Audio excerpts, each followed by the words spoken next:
बोलो जयकारा बोल मेरे श्री गुरु महाराज की जय।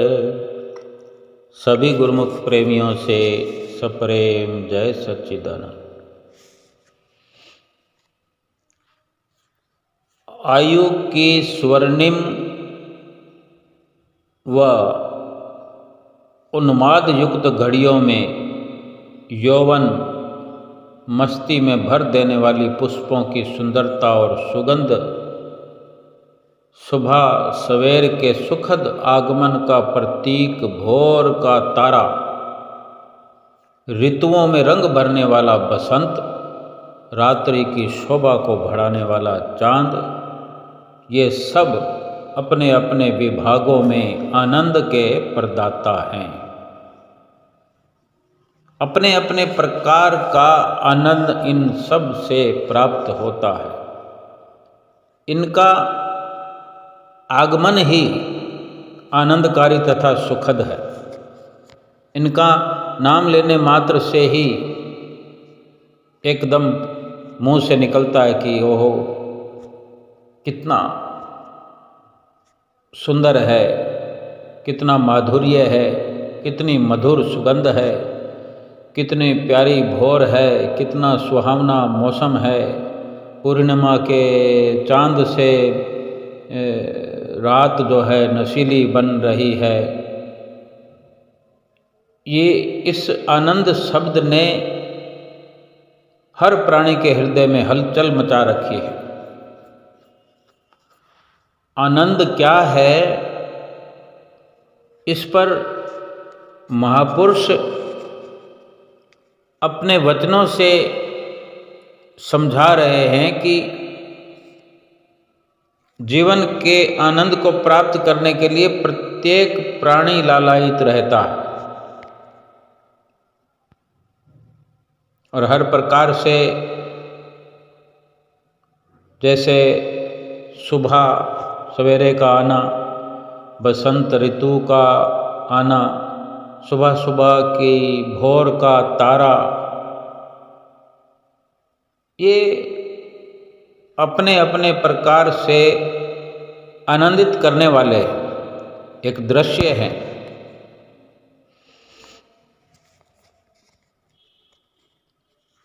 यही एक धुन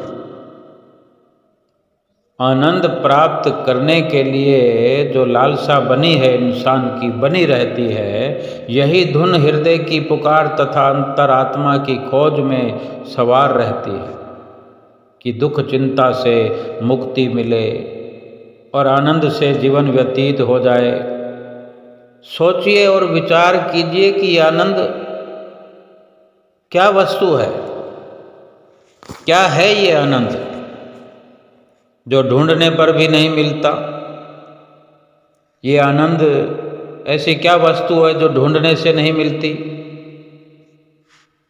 इसका विषय यही है कि मानव का जो मन है रसिक है, रस प्राप्त करने वाला है मन।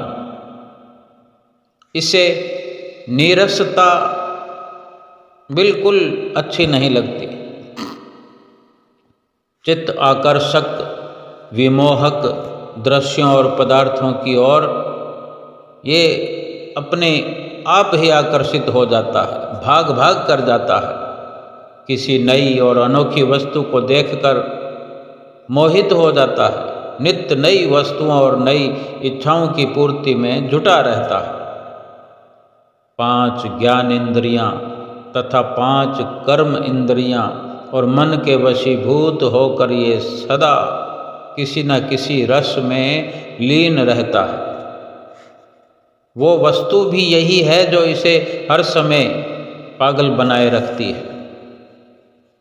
इन रसों के पीछे एक गुप्त शक्ति कार्य कर रही है, जिसे आनंद और सुख भी कहते हैं। इन रसों के आस्वादन पर पल भर के लिए आनंद की अनुभूति होती है और यही कारण है कि मनुष्य का मन नित्य नए सुख ऐश्वर्यों को एकत्र करने में, प्राप्त करने में, उन साधनों में दिन रात 24 घंटे दौड़ धूप करता रहता है। हर पल हर घड़ी नए रसों का रसपान करते हुए, चाहे कितने ही पदार्थों का रस आस्वादन करता है मन, फिर भी तृप्ति तो नहीं मिलती। ये सदा संतुष्ट ही रहता है, गिरगिट की तरह रंग बदलता रहता है, बंदर की तरह चंचल बना रहता है। एक इच्छा के पूरा होने से पहले ही हजारों लाखों इच्छाएं अपना दामन फैला करके दूसरे रसों की प्राप्ति के लिए, दूसरे रसों की उमंग लिए हुए पैदा हो जाती है। एक पदार्थ का रस आस्वादन करने के बाद इसे फिर वो फीका फीका लगने लग जाता है। कभी कभी तो ऐसा भी होता है कि किसी रस से दिल बिल्कुल ऊब भी जाता है, परंतु फिर भी इसके अंतर्मानस में किसी गुप्त रस की प्यास बनी रहती है। क्या कभी हम सोचते हैं कि ऐसा क्यों होता है? ये मन किस वस्तु के लिए छटपटाता है, किस पदार्थ के लिए इसके भीतर लालसा बनी हुई रहती है? अंतरात्मा की पुकार क्या चाहती है, जिसको प्राप्त करने की आकांक्षा इसे सदैव बनी रहती है? वास्तव में मनुष्य की आंतरिक पुकार एक रस दिव्य अखंड आनंद को प्राप्त करने के लिए लालायित रहती है। उसी की खोज तथा उत्कंठा इसे बनी रहती है। परंतु होता क्या है कि ये मनुष्य सांसारिक सुख ऐश्वर्य रस भोग, जिनमें क्षण क्षण भर पल पल भर का सुख और आनंद मिलता है, यानी ये सुख पानी के बुलबुले की तरह जल्दी नष्ट हो जाने वाले होते हैं। बार बार इन्हीं रसों की ओर ये दौड़ता है। ये रस एक पल के लिए सुख रूप बनकर फिर सदा सदा के लिए दुख रूप बन जाते हैं। फिर देखो इन रसों का फल जीवन भर के लिए चिंता परेशानी का शिकार बना देते हैं। फिर क्या होता है? आहें भरना, परमात्मा से शिकायतें करना, अपने जीवन से तंग आ जाना और दुविधा में पड़े रहना, इसके अलावा कुछ भी प्राप्त नहीं होता। एक रस से मन उब गया, उस रस के दुख से फिर छुटकारा ही नहीं मिलता कि दूसरे रस ने अपना प्रभाव डाल दिया। अब ये नया रस सुख के रूप में नजर आने लगा। इसी में रम कर पिछले दुख को भुलाने का ये मनुष्य, ये मन प्रयत्न करने लगा। परंतु पल भर, क्षण भर, क्षणिक सुख मिलने के बाद फिर वही कुछ हुआ जो होना था। क्या कि वो रस बादल की बिजली की तरह चकाचौंध में डालकर फिर बादल में छुप गया और बाकी रह गया दुख और गम, चिंताओं का अंधेरा। इन्हीं रसों का ही दूसरा नाम है विषय भोग। अक्सर हम सुना करते हैं कि इंसान विषय भोगों में रमा हुआ है, विषय भोगों में लीन रहता है, इसलिए प्रभु प्राप्ति का उद्देश्य भूल गया है। ये विषय भोगों का ये नमूना है जो संत महापुरुष हमें समझाते हैं। इसी शरीर में ही मन और आत्मा दोनों का समावेश है, दोनों का मिश्रण है इसी शरीर में, मन भी आत्मा भी। मन विषय रसों का अभिलाषी है और आत्मा एक अखंड दिव्य रस की अभिलाषी है। आत्मा खुद भी एक रस, आनंद, सुख, शांति का भंडार है। आनंद मानव जीवन का विशेष अंग है। एक ही शरीर में मन और आत्मा का मिश्रण होने के कारण, दोनों का समावेश होने के कारण आत्मा का प्रतिबिंब मन पर पड़ता है। यही कारण है कि मन विषय भोगों में लिप्त होते हुए किसी दूसरे सुख को प्राप्त करने की चेष्टा भी करता है। इससे स्पष्ट होता है कि हमारी आत्मा सर्वोच्च तथा सर्वोत्कृष्ट आनंद का खुद भंडार है। अंतरात्मा की भीतरी इच्छा को पूरा करने के लिए सांसारिक भोग पदार्थों से मिलने वाला आनंद असमर्थ है। अंतरात्मा की चिराभिलाषा को पूर्ण करने वाला सच्चा आनंद भक्ति और प्रेम के रस में है। ये रस या आनंद दुनियावी किसी भी पदार्थ से प्राप्त नहीं हो सकता। ये रस ऐसा अलौकिक और अवर्णनीय है जिसका वर्णन जिह्वा द्वारा बखान करने से या लेखनी द्वारा शब्दों में बद्ध नहीं किया जा सकता। यह रस वो अमूल्य कीमती जड़ी है जिसके बराबरी में, जिसकी तुलना में, जिसको पा लेने में हृदय शांत और स्थिर हो जाता है, चित्तवृत्तियां स्थिर हो जाती है, जीव फिर अपनी ही मस्ती में खोया रहता है जब ये आनंद प्राप्त हो जाता है। इस रस की जो जिह्वा वर्णन करने में असमर्थ है, ये अंतरात्मा की जो चिर अभिलाषा है,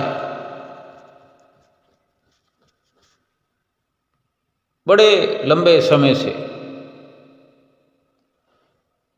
इसी अभिलाषा को पूरा करने वाला ये आनंद है भक्ति और प्रेम का रस।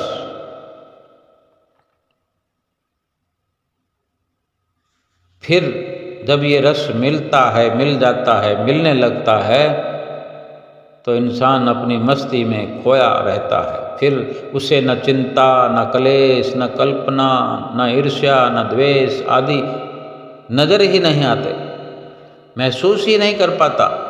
चिंता क्या है, कलेश क्या है, ईर्ष्या द्वेष क्या है, इससे अनजान हो जाता है। या ये कहा जाए कि जीव अमर पद की ओर बढ़ने लगता है, अमर पद को प्राप्त कर लेता है, यानी आत्मा का परमात्मा से मिलाप होकर एक रूप हो जाता है।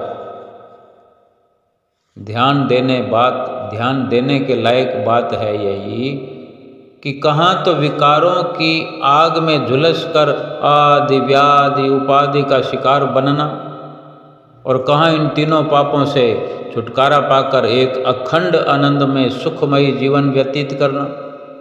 कितना बड़ा अंतर है, कितना फर्क है दोनों में। क्या कोई प्राणी दुखी रहना चाहता है? कोई है ऐसा जो दुखी रहना चाहता हो? कौन चाहता है कि मेरा हृदय हर समय चिंताओं कलेशों का शिकार बना रहे? किसको ये अच्छा लगता है कि मेरा शरीर रोगों का घर बन जाए? हर प्राणी की यही इच्छा होती है कि वो निरोग, स्वस्थ, चिंताओं से मुक्त रहे।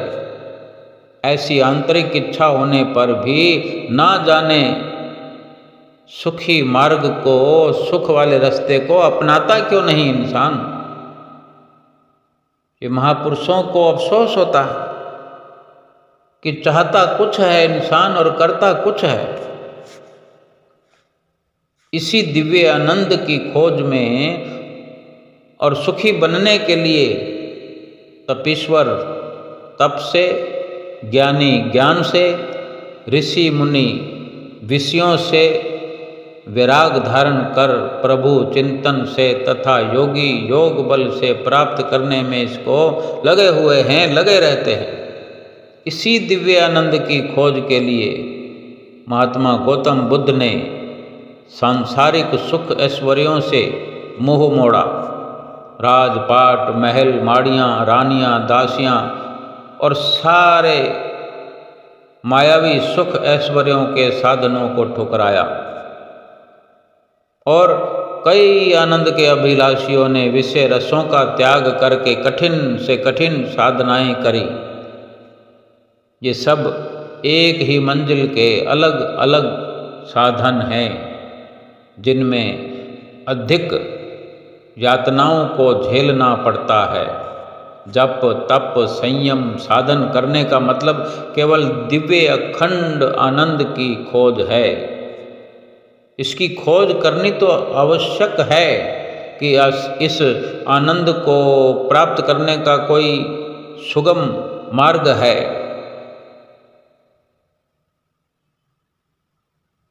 और ये वास्तविक सुख कहाँ से प्राप्त होगा? तो महापुरुष बताते हैं कि हाँ, सरल और सर्वोत्तम सबसे आसान रास्ता है। और वो रास्ता क्या है? सतगुरु की भक्ति का। ये वास्तविक सुख का मार्ग पूर्ण सतगुरु से ही प्राप्त हो सकता है। फिर उस मार्ग पर चलकर हर कोई जीव लाभ उठा सकता है। कोई भी इंसान जो इस दुनिया में आया है, अगर सतगुरु की शरण में पहुंच जाता है, चाहे वो गरीब हो, अमीर हो, बड़ा हो, छोटा हो, काला हो, कुरूप हो, सुंदर हो, कुलीन हो, छोटी जाति का हो, कोई बड़े पद पर आसीन हो, ज्ञानी हो, धनवंत हो, सब कोई लाभ उठा सकते हैं, इस आनंद को प्राप्त कर सकते हैं। गुरबाणी में भी कथन है कि आनंद आनंद सबको कहे, आनंद गुरु ते जानिया। फरमाते हैं ये कुदरत का नियम है कि जिसके पास जो वस्तु होगी उससे वही कुछ प्राप्त हो सकता है। इत्र फुलेल आदि जो बेचा करते हैं, अगर उनसे कोई जाकर सोना मांगेगा, सोना खरीदना चाहेगा, तो क्या उसे प्राप्त हो जाएगा? उस इत्र फुलेल बेचने वाले से तो इत्र फुलेल ही मिलेगा। सोना कभी उसे कोई भी प्राप्त नहीं कर सकता किसी भी तरीके से। उससे तो वो सुगंधमयी वस्तुएं ही प्राप्त की जा सकती है। इसी प्रकार सच्चे सुख की अनुभूति पूर्ण सतगुरु ही करा सकते हैं, क्योंकि वे स्वयं आत्मा का साक्षात्कार कर चुके हैं। उन्हीं के भंडार से ही अध्यात्म ज्ञान की प्राप्ति होगी। उनकी भक्ति और प्रेम में दिल रंगने का नाम ही गुरु भक्ति है। इस वास्तविक सुख का मार्ग सतगुरु के द्वार पर जाने से ही मिलना संभव है। इस आनंद की अनुभूति हो जाने पर ही संसार के फिर सब रस जो पल भर में फीके लगने लग जाते हैं, वो रस भोगे बिना ही उनसे उपरामता हो जाती है। क्योंकि जब असली आनंद, सच्चा सुख, सच्चे सुख और आनंद की अनुभूति हो जाए तो फिर संसार के क्षणभंगुर रसों के पीछे कोई क्यों भागेगा? सब रस वो फीके और नीरस लगने लगते हैं। मोह माया के जंजालों से बिल्कुल आज़ाद होने का रास्ता भी यही है। सतपुरुष अपनी वाणी में वर्णन करते हैं, घर अंदर सब वत्थु है, बाहर किछु नाही, गुर प्रसादी पाइए अंतर कपट खुलाही। सतगुरु ते हर पाइए भाई, अंतर नाम ध्यान है। सतगुरु ते हर पाइए भाई, अंतर नाम निधान है, पूरे सतगुरु दिया दिखाई। यानी फरमाते हैं महापुरुष की, ए जीव, जिस वस्तु की तू खोज बाहर करता है वो तेरे अंदर ही है, परंतु सतगुरु की कृपा से ही इसका भेद पाया जा सकता है। अपने आप नहीं पता लग सकता, सतगुरु की कृपा होगी, सतगुरु की शरण मिलेगी, सतगुरु की कृपा से ही इसका भेद पता चल सकता है। क्योंकि उनकी कृपा से अंदर के जो बंद किवाड़ हैं वो खुलते हैं। जहाँ ये खजाना आनंद का भरा पड़ा है, भीतर ही है, वो भीतर का जो भंडार है उस पर जो द्वार लगा हुआ है वो द्वार बंद है, जो सतगुरु की कृपा से खुलता है। फिर अंदर नाम का अखुट जो भंडार है जिसे सतगुरु ही दिखा सकते हैं, यानी आनंद के भंडार की कुंजी सतगुरु के पास ही है। अब हम स्वयं विचार करें कि हम सतगुरु के पास अगर पहुंच गए हैं तो फिर भी दूरी बनी हुई है, तो अपने आप की संभाल करें कि क्या वास्तव में हम सतगुरु के पास ऊपर ऊपर से दिखावे मात्र हमने पहुंच बनाई है, या हमने उनके चरणों में विशेष तौर से जगह बनाई है, उनसे अपने आप को भीतर से जोड़ा है या नहीं, ये हमें देखना है। क्योंकि सब कुछ इंसान के खुद पर निर्भर है। जब चाबी खजाने की सतगुरु के पास है तो जब तक वो चाबी हासिल नहीं करेंगे, अगर चाबी की हम बात करते रहेंगे, जो किवाड़ बंद है उसको खोलना है और उसकी कुंजी, उसकी चाबी सतगुरु के पास है, तो सतगुरु से व्यवहार होगा, सतगुरु से बात होगी, तभी सतगुरु से वो चाबी मिलेगी। अगर हम अपने आप में ही रमे हुए हैं, अपने मन मति पर ही अभी चले हुए हैं, सतगुरु के साथ दिखावे मात्र का ही संपर्क हमने बनाया है, तो चाबी कैसे मिलेगी? ये जीव परमात्मा का अंश है, परमात्मा आनंद स्वरूप है, तो ये जीव भी उसी का अंश आनंद रूप ही हुआ। अगर हम अपने आप को परमात्मा का अंश मानते हैं, अपने आप को शरीर नहीं मानते, और परमात्मा आनंद स्वरूप है, हम उसका अंश हैं, तो फिर हम भी तो आनंद रूप ही हुए।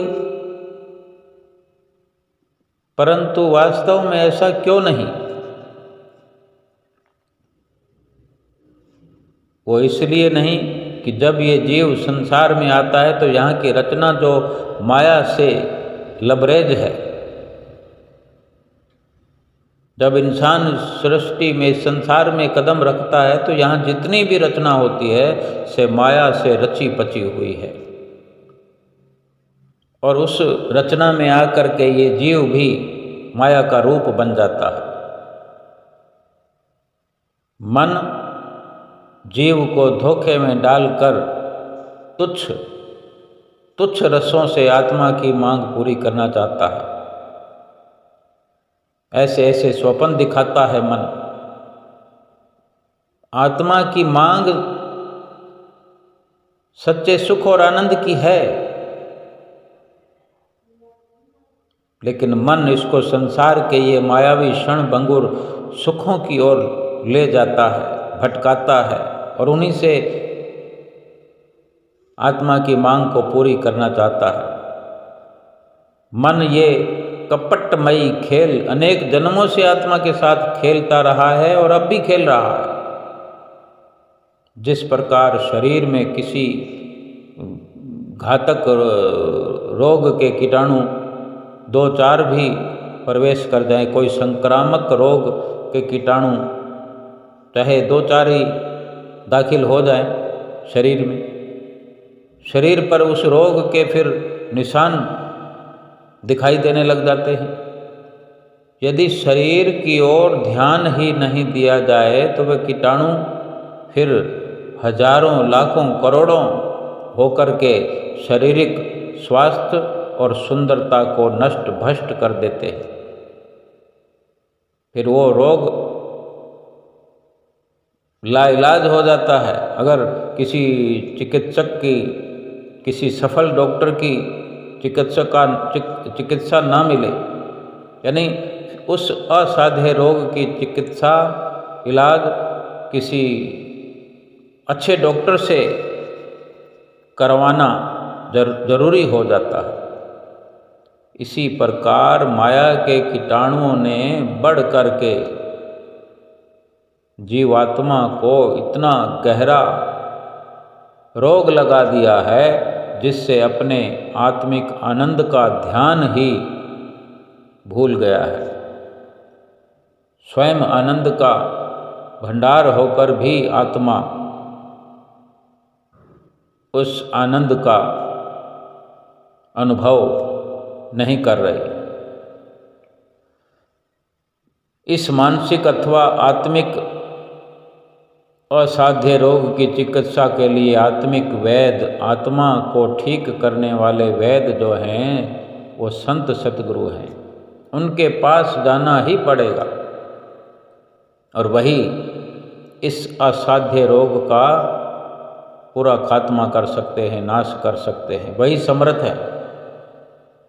रामचरितमानस के उत्तरकांड में लिखा हुआ है, वर्णन आता है, राम कृपा न साहि सब रोगा, जो एहि भांति बने संयोगा। सतगुरु वेद बचन विश्वासा, संजम यह ना विषय के आशा। गीता में भी भगवान श्री कृष्ण चंद्र जी महाराज ने परम सखा अर्जुन को यही उपदेश दिया, यानी जिसका मन अस्थिर और चंचल है, जिसका मन टिकने वाला नहीं है, चंचल है, यानी अभी तक मन जिसका वश में नहीं हुआ, वो जिस जिस कारण से संसार में विचरता है उससे हटाकर इस आत्मा में लगाए।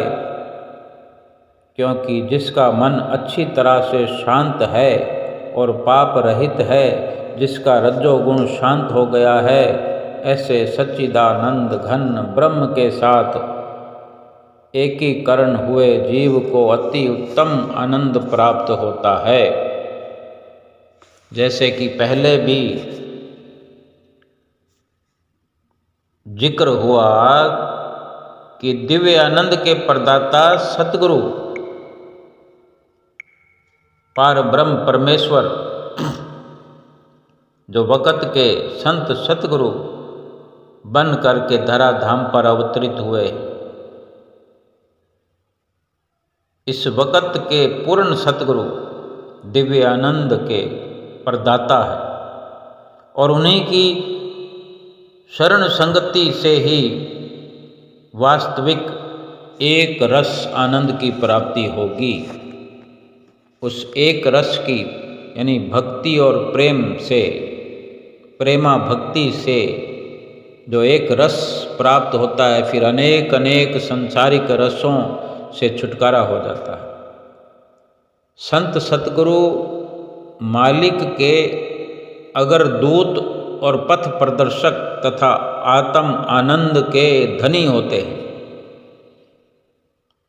और इस दिव्य एक रस अखंड आनंद की प्राप्ति सतगुरु के बताए हुए रास्ते पर चलकर प्रेम और भक्ति में लीन होने से मिलेगी। तो आओ हम उन विषयों पर विचार करें,